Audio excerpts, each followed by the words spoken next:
अस्सलाम वालेकुम एवरीवन। तो इस वीडियो में हम बात करेंगे थोड़ी सी काउंसलिंग की, स्लाइटली डिफरेंट सी बात कि आपको पता है कि हमारे पास एक स्टेशन लाजमी ऑस्पी में आता होता है जिसमें हमने पेशेंट की काउंसलिंग करनी होती है, और वो मेडिसिन में भी है, सर्जरी में भी है, इवन गाइनी पीड से भी होता है। और 10 नंबर का स्टेशन होता है, so you definitely have to gain those marks. अब उस मार्क्स में आपको कोई ना कोई वो सिनेरियो देते हैं। कई बार मेडिसिन के पॉइंट ऑफ व्यू से भी बात कर रही हूँ, ठीक है। तो कोई ना कोई डिजीज आपके पास आ सकती है, जैसे सबसे कॉमनली आता है कि डायबिटीज पेशेंट को डायग्नोस हो गया, उसका वो सिनेरियो भी दे सकते हैं, वो एज इट इज डायबिटीज भी कह सकते हैं, जैसे कि अब आपने पेशेंट को काउंसिल करना है, या फिर वो आपको कहते हैं कि पेशेंट को कोई ना कोई कार्सिनोमा डायग्नोस हुआ, जिसमें मोस्ट कॉमन कहते हैं कि लिवर कैंसर डायग्नोस हो गया, और आपने पेशेंट को इसके बारे में काउंसिल करना है और आपने बताना है, ठीक है। ब्रेकिंग बैड न्यूज भी बीच में आ जाती है एंड उसके बाद काउंसलिंग भी आ जाती है। या फिर तीसरी बात ये हो सकती है कि वो साइकियाट्री का कुछ सिनेरियो दे दें, मतलब वो साइकियाट्री के सिनेरियो में आपको हो सकता है कि पेशेंट का सबसे कॉमनली, क्योंकि जो मुश्किल होता है जिसकी बैड न्यूज को ब्रेक करना, वो शिजोफ्रेनिया होता है। तो सिनेरियो देते हैं शिजोफ्रेनिया का, और वो आपने जो पेशेंट होता है, बच्चा या जो भी मतलब टीनेजर होगा, उसके पेरेंट्स को आपने उसको बताना होता है ब्रेकिंग बैड न्यूज के, वो उसमें आता है, ठीक है। तो ये सारी बातें करने से, मतलब जब भी आप काउंसलिंग करते हैं तो उसके शुरू में कुछ बातें होती हैं जो आपने लाजमी करनी होती है, ठीक है। 2-3 पॉइंट्स हैं काउंसलिंग के जो सबसे इंपॉर्टेंट है। बॉडी ऑफ द काउंसलिंग जो है ना, कि आपने एक्चुअली में क्या कहना है, वो बेशक बहुत मैटर करती है, लेकिन अगर समझ लें कि 5 नंबर उस बॉडी ऑफ द काउंसलिंग के, तो 5 आपकी बाकी चीजों के हैं जो आप शुरू में बोलते हैं, जो कॉन्फिडेंस आप पेशेंट का गेन करते हैं। इस तरह बात करते हैं कि जैसे actually you are a doctor and you are telling him something which is so important for him, ठीक है। और ये तभी आएगा जब आप उसको प्रैक्टिस करेंगे किसी के सामने, ऐसे ही नहीं आ सकता, अदरवाइज आप खुद ही स्टटर कर रहे होते हैं तो अगला क्या सुनेगा। और तीसरी इंपॉर्टेंट बात है कि use Urdu in are setting, ठीक है। हमारी सेटिंग में वो लफ्ज जो आप आमतौर पे इंग्लिश में बोल रहे होते हैं, उनको भी उर्दू ट्रांसलेट करके आप काउंसिल करते हैं, क्योंकि हमारे पेशेंट्स को हम समझते ही हैं कि कोई भी जरा सी भी इंग्लिश नहीं आती, और जो आपके सामने बैठे हुए उसको आपने उसकी लैंग्वेज में समझाना है, ठीक है। और उसकी लैंग्वेज अब ये नहीं है कि पश्तो या पंजाबी है तो आप वही बोलने लग जाए, एक जो स्टैंडर्ड सी बात है वो उर्दू है।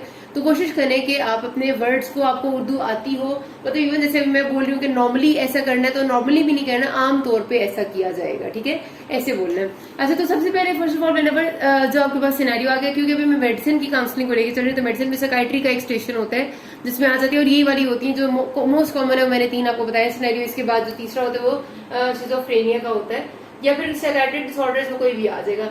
जो जनरल रूल्स आपने फॉलो करने हैं, वो शुरू की कुछ बातें जो मैं उर्दू के जुमले आपको बताऊंगी वो रट लेना है, वो तो आपकी हर काउंसलिंग से पहले चलेंगे, चाहे सर्जरी है चाहे मेडिसिन है।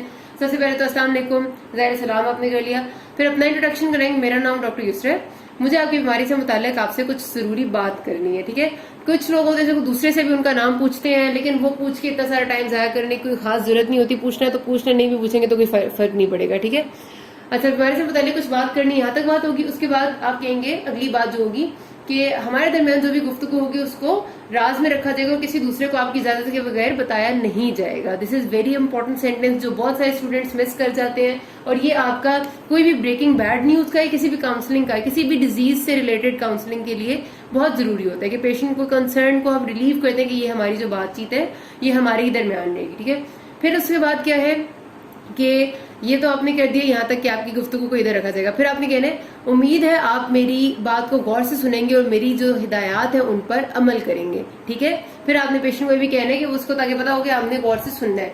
उसके बाद आप उसको ये बात कहते हैं कि अब आप मुझे ये बताएं कि क्या आप इस गुफ्तगू में अपने किसी रिश्तेदार, वालिद वालदा या बहन भाई को शामिल करना चाहते हैं, क्योंकि जो आपके सामने पेशेंट बैठा हुआ वो इस तरह होता है कि एक एग्जामिनर साथ बैठा होता है और साथ एक और जो भी बैठा हुआ होगा या होगी वो पेशेंट बना हुआ होगा। डेफिनेटली वो रियल पेशेंट नहीं होता, कोई अटेंडेंट या समवन हुएवर इज, वो पेशेंट बना हुआ होता है। और जो एग्जामिनर है वो आप समझ लें कि कोई इस वक्त है ही नहीं, क्योंकि वो आपको सिर्फ सुन रहा है और देख रहा है आपको चेक करने के लिए। तो आपने पेशेंट से पूछना होता है कि क्या आप चाहते हैं कि भाई आपके कोई घर वाला वट एवर यू वांट वो शामिल हो जाए बीच में, तो आपने अगला जुमला ये बोल दे।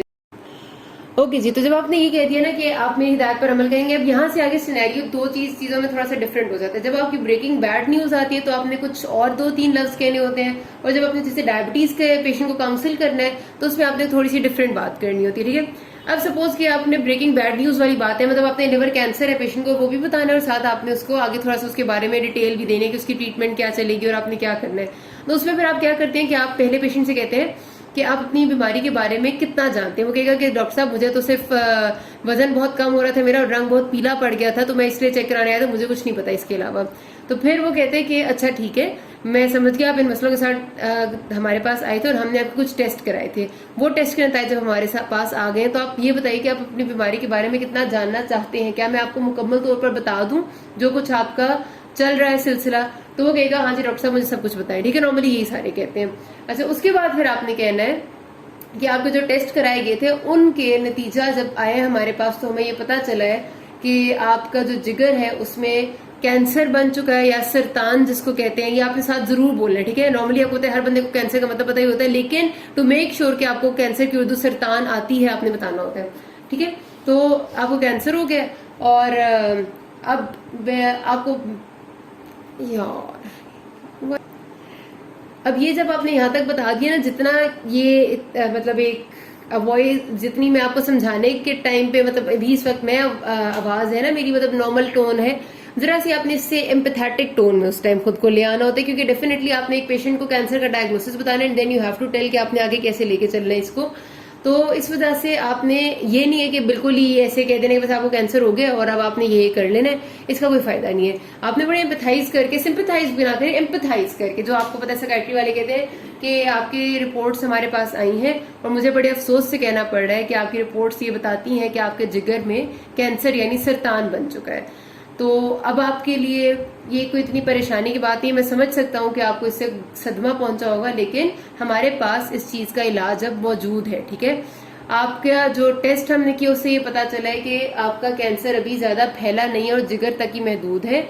इसके इलाज के लिए मुख्तलिफ तरीके हम इस्तेमाल करते हैं। कैंसर का इलाज शुआओं के जरिए भी किया जाता है, आपको खाने के लिए भी कुछ दवाइयां दी जाएंगी, उसके जरिए भी किया जाएगा, और जब ये एक सिलसिला पूरा हो जाएगा उसके बाद आपके कैंसर को निकाला जाएगा बाकायदा ऑपरेशन करके। तो ये सारा सिलसिला चलते चलते थोड़ा अरसा लग जाएगा, हो सकता है साल या 2 साल लग जाए, और इस दौरान आपको हो सकता है कि मजीद कोई ना कोई थोड़ा बहुत मसाइल चलते नहीं, हो सकता है आपको उल्टियां लग जाए, या हो सकता है आपका यरकान बढ़ जाए। और जो शुआएं हम इस्तेमाल करते हैं कैंसर को ठीक करने के लिए, वो अक्सर आपके बालों को भी ज्यादा तेजी से झड़ने लग जाती हैं। ये सारे मसाइल अगर होंगे भी तो आपने अपनी ये जो इलाज चलेगा इसको बिल्कुल भी नहीं रोकना, क्योंकि ये इलाज आपके कैंसर के खात्मे के लिए और इसकी बेहतरी के लिए बहुत जरूरी है। अगर आप इसको यहाँ पर छोड़ देते हैं और आप इसका इलाज नहीं कराते, या फिर आप किसी दूसरे जरिए इलाज की तरफ चले जाते हैं इस मेडिकल के इलाज के अलावा, तो ये मैं बता दूं कि ये कैंसर बुरी तरह फैल भी सकता है, पूरे जिस्म में फैल जाएगा। और पूरे जिस्म में जब फैलेगा तो ना सिर्फ अभी आपका जिस तरह जिगर मुतासर हुआ है, ये आपके दिल को, आपके हड्डियों को, आपके फेफड़ों को मुतासर करेगा और आपको इंतहाई बुरी हालत में भी मुंतकिल कर सकता है। आप जानते हैं कि कैंसर किस कदर बुरी चीज बन सकती है। अभी अल्लाह का शुक्र है कि ये एक हद तक, एक जगह तक महदूद है, हम इसको आराम से इलाज से निकाल सकते हैं। अब उसके लिए आपके लिए जरूरी है कि आपने रेगुलर टेस्ट कराने, रेगुलर चेकअप कराने, और जो आपकी शुआओं से इलाज या फिर गोलियों से इलाज का तरीका जब तक चलेगा उसको आपने बाकायदा तौर पर जिस अस्पताल भी चलेगा उस अस्पताल में जाकर कराना है, ताकि ये आपकी चीज ठीक हो सके। इसमें परेशानी कोई बात नहीं है। फिर अगर बात आ जाती है कि इस दौरान क्योंकि खर्चा भी काफी ज्यादा हो जाता है, तो हमारे मुल्क में बहुत सारी ऐसे इदारे मौजूद हैं जो कि आपकी इमदाद कर सकते हैं, जिसमें बैतुल माल है, जिसमें एहसास फंड है, और उसमें आप उनसे रब्ता जरूर कीजिएगा अगर आपको इस सिलसिले में कोई मदद चाहिए हो तो। अच्छा, अभी मैंने जो पूरी बात आप लोगों को बताई है, आपने ये बात इसी तरह से करनी होती है। अब इसमें ये सारी बातें एड्रेस करना इससे जरूरी है। पहली बात आपने पेशेंट को बताने कि उसको जो हुआ है वो क्या हुआ है, वो सदमे में जाएगा, आपने उसको थोड़ा सा रिलीव करना है कि भाई इतने परेशानी की बात नहीं है, हो जाएगा ठीक, ठीक है, इट्स फाइन। उसके बाद आपने बताना है कि आपके पास इसका इलाज का तरीका क्या है, ठीक है। जो शुआएं हैं वो रेडियोथेरेपी है, जो दवाइयां हैं वो कीमोथेरेपी है, और उसके बाद आप सर्जरी करते हैं, सर्जिकल रिजेक्शन इफ पॉसिबल, ठीक है। उसके बाद आपने पेशेंट को ये बताना है कि अगर वो नहीं इलाज कराएगा, क्योंकि जो कैंसर के पेशेंट्स होते हैं उन्हें जब ये सोचते हैं कि इतना महंगा इलाज, इतना लंबा अरसा, मोस्टली वो आपको पता है कि किसी सेकेंड लाइन थेरेपी यानी ये हकीमों की तरफ और ये जो क्वैक्स हैं इनकी तरफ चले जाते हैं, जिससे वो मजीद बिगड़ जाते हैं। तो टू रूल आउट दैट आपने पेशेंट को एक दफा जरूर वार्न कर देना होता है कि ये मजीद बिगड़ सकता है और किस कदर बिगड़ सकता है, ठीक है। वो हमने कर दिया, और एंड में आपने बताना है, क्योंकि आपको पता है कि कैंसर का treatment is not very much के मजाक नहीं होता, काफी महंगा होता है, और ये कीमोथेरेपी, रेडियोथेरेपी कराते कराते अच्छे खासे पैसे लग जाते हैं। तो डेफिनेटली आप पेशेंट को बताएंगे कि you can have some ways कि जिससे आपको ये फाइनेंशियल हेल्प और एड भी मिल सकती है। ये सारी चीजें होती हैं कि आपके एक अच्छा बेहतरीन सा जो पूरा हो जाता है। ठीक है, अभी हो सकता है कि बीच में आप और बातें भी कर सकते हो, मैंने बहुत लिमिटेड सी बताई है। और जो शुरू में मैंने बताई है कि सबसे पहले इंट्रोडक्शन कराना है, उसके बाद आपने जो लाइंस रट लेनी है जो मैंने शुरू में बताई थी कि अस्सलाम वालेकुम मेरा नाम डॉक्टर ये है, मुझे आपसे आपकी बीमारी के मुतालिक बात करनी है, हमारे दरमियान जो गुफ्तगू होगी उसको राज में रखा जाएगा और किसी दूसरे को आपकी इजाजत के बगैर नहीं बताया जाएगा। आप क्या इस गुफ्तगू में किसी और को शामिल करना चाहते हैं, फिर ये बात होगी। उसके बाद आपने, क्योंकि ब्रेकिंग बैड न्यूज थी तो हमने पूछा कि आप अपनी बीमारी के बारे में कितना जानते हैं। अब यहीं पर अगर ये डायबिटीज का सिनेरियो होता तो हम कहेंगे कि जैसा कि अब वो डिपेंड करता है कि पेशेंट को पहले से पता है उसको डायबिटीज है या फिर उसको नहीं पता उसे डायबिटीज है। अगर उसे नहीं पता तो हम उसे पूछेंगे कि आप फिर आपको पता है कि आप अस्पताल में कुछ मसाइल के साथ आए थे, क्या मसाइल थे, वो बताएगा कि मुझे ये मसला था। हाँ जी, तो उसकी वजह से आपको कुछ टेस्ट हुए थे और टेस्ट ने बताया कि आपको शुगर की बीमारी होगी है। आप जानते हैं कि आजकल शुगर की बीमारी है बहुत आम, लेकिन आपने पेशेंट को इसका कंसर्न देना कि ये इतना मजाक नहीं होता, लेकिन ये इतनी बेशक आम है लेकिन इतनी आसान बीमारी नहीं होती। ये कहने को सिर्फ शुगर होती है, लेकिन ये हमारे जिस्म के तमाम आज़ा को और तमाम तरह के हिस्सों को बुरी तरह मुतासिर कर सकती है अगर इसको कंट्रोल में ना रखा जाए। इसको कंट्रोल में रखना बहुत जरूरी है। इसके लिए आपके जो चीजें मैं आपको हिदायत दूंगी इस पर आपने पूरी तरह से अमल करना है। सबसे पहले तो ये कि आपने चीनी खाने से और मीठा खाने से मुकम्मल परहेज करना है। पहले आपने ये पेशेंट को बताना है, उसके बाद आपने उसे कहना है कि उसने अपनी रेगुलर, आपने अपनी जिस्मानी जो वर्जिश है उसका खास ख्याल रखना है। अपना वेट, अपना वजन बिल्कुल भी बढ़ने नहीं देना, और अगर वजन ज्यादा होगा पेशेंट का तो आपने बताया कि आपने अपना वजन घटाना है जल्द अज जल्द। ठीक है, आपने ज्यादा चिकनाई वाली गजा इस्तेमाल नहीं करनी। अब जो शुगर बीमारी है जो कि आम लोगों को लगता है कि सिर्फ चीनी खाने से होती है, ऐसा नहीं होता। ये चीनी से लेकर आपकी जिस्म में जितनी भी चीजें हैं उन सबको मुतासिर कर भी रही होती है और उनकी वजह से हो भी सकती है। तब आपने अपनी चीनी की जो मीठा है उससे तो बिल्कुल बंद कर देना। चिकनाई को भी बहुत ही ज्यादा कोशिश करें कि कम से कम कर दें, और ज्यादातर वो गजा खाएं जो जिस्म के लिए सेहत बख्श है, जिसके लिए आपको बाकायदा डाइट चार्ट मिलेगा जिसपे जो लिखी हुई गजा होगी आप सिर्फ उस तरह से खाया करें। उसके साथ क्या जरूरी है कि आपने इसको रेगुलर चेक करना है। रेगुलर नहीं लफ्ज इस्तेमाल करना, आप कहेंगे कि आपने इसको बाकायदा रोजाना बाकायदगी से चेक करना है। आपने अपने पास एक छोटी सी मशीन होती है वो लेके घर में ले लेनी और आप अपनी शुगर चेक किया करेंगे। सुबह नाश्ते से पहले करेंगे और उसके बाद दिन को किसी भी एक टाइम में और करेंगे, और उसको एक हद तक, एक हद से नीचे नीचे रहना चाहिए। वो आपको वो भी मैं लिख के दे दूंगी कि कितनी कितनी से नीचे होनी चाहिए। अगर वो बढ़ती हुई आपको लगती है तो आप फौरन डॉक्टर के पास आएंगे। अगर आप इसको चेक नहीं करेंगे, मेरी इन बातों पे अमल नहीं करेंगे, तो ये आपकी बीनाई भी जा सकती है इसकी वजह से आपके गुर्दे भी मुतासिर हो सकते हैं और फेल भी हो सकते हैं, और आपको मुस्तकिल जिंदगी में अगली सारी डायलिसिस पे जाना पड़ सकता है। इसकी वजह से आपको पता है कि पाँव पे जो जख्म हो जाते हैं और वो खराब हो जाते हैं और फिर पाँव और टांग तक काटनी पड़ सकती है। उसके साथ साथ फॉलेज के अटैक और दिल के दौरे का खतरा भी इसकी बीमारी की वजह से बहुत ज्यादा हो जाता है। तो क्योंकि इतने सारे मसाइल एक बीमारी कर सकती है, और एक सिंपल सी बात, अगर आप आसान सी बात आप ये करेंगे कि आप इसको कंट्रोल में रखेंगे, आप चेकअप रखेंगे और हर 3 महीने बाद आप टेस्ट लाजमी कराएंगे, तो आपकी सारी जिंदगी बहुत अच्छी सेहतमंद गुजर सकती है।